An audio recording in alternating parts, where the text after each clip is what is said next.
Што значыць бедыю заман, настаўнік?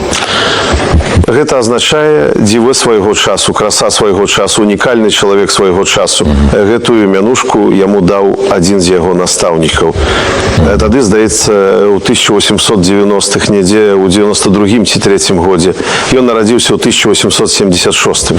Дарэчы, варта гэта згадаць. Так, і ў вёсцы Нурс. Ён нарадзіўся ў вёсцы Нурс, раёна Хізан, правінцыі Бітліс, пачаў вучыцца ў 8-9гадовым узросце, і ў кожным медрэсе, куды ён прыходзіў, заставаўся на некалькі тыдняў ці месяцаў. Самы доўгі час, які ён правёў у адным медрэсе, 3 месяцы. Цікава, чаму ён нідзе доўга не затрымліваўся? Вось пра гэта я і хацеў сказаць.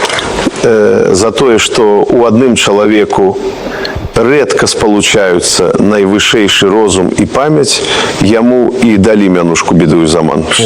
Тое, што ён вывучыў на памяць 90 кніг, вы ж і сам пра гэта казалі ў адным інтэрв'ю, што ён паўтараў гэтыя 90 кніг, гледзячы на сцяну, і нават губернатар, у якога ён жыў, калі заходзіў, думаў, што ён належыць да нейкага тарыкату і чытае малітвы, так? Вывучыць на памяць 90 кніг. Так.